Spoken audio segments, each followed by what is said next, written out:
Really? Oh.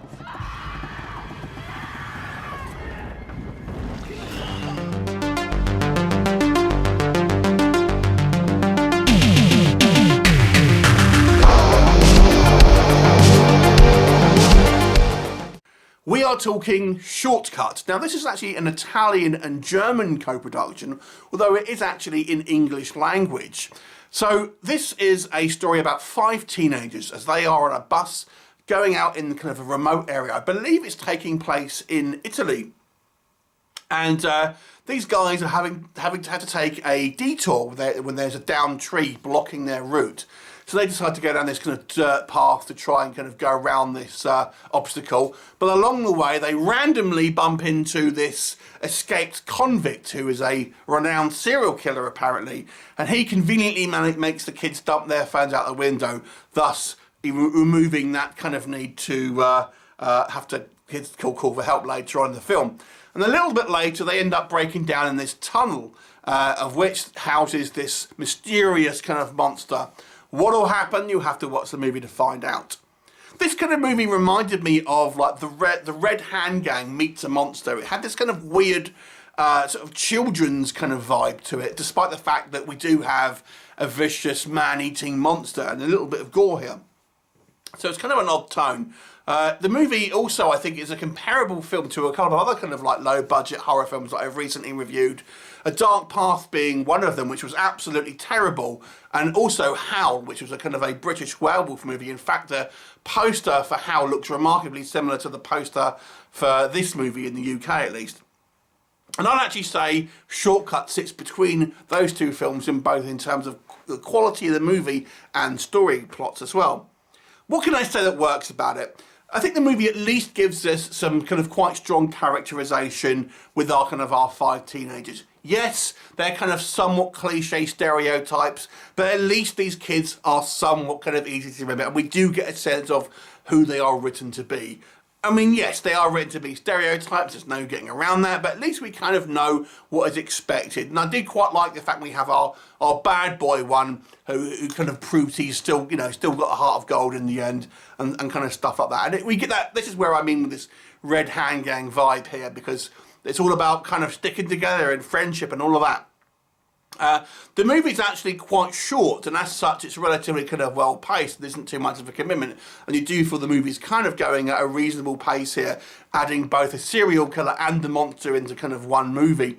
I think the movie's relatively well shot. I did kind of like the use of these, obviously the woods first of all, looks kind of creepy, and these kind of tunnel complex, again, seemingly like a labyrinth of tunnels, and it looks quite effective and, somewhat kind of claustrophobic at the same time.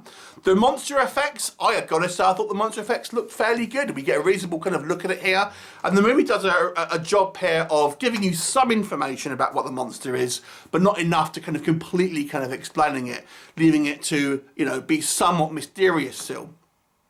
What doesn't work here? So let me just go back about what I said. The characters are super cliche.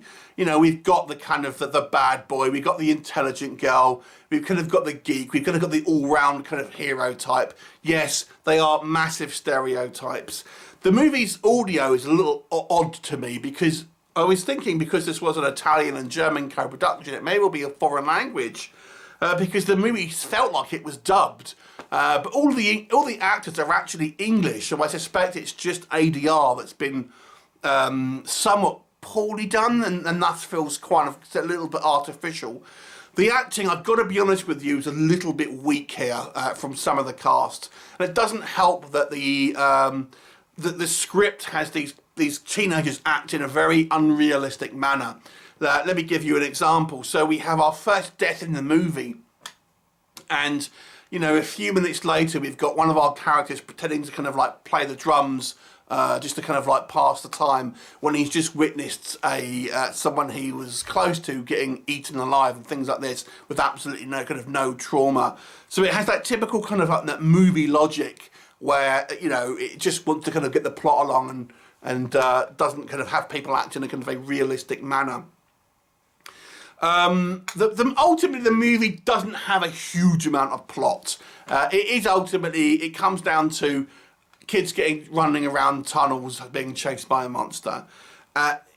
you've got a monster and a serial killer in this movie, and yeah, it manages not to have a hell of a lot of plot here. There's a hell of a lot of exposition in the movie, and we have a really unnecessary flashback, kind of giving you some backstory about maybe what's happened to the monster.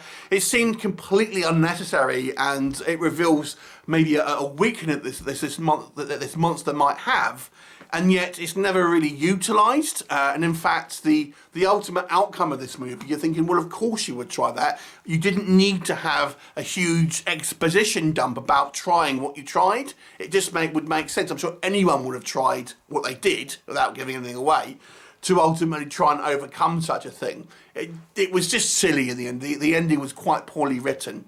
So ultimately, this movie is quite flawed, but it is still watchable to a degree. It's a below average film. There's no kind of getting around it. But I felt it was somewhat competently made. The monster looks pretty good.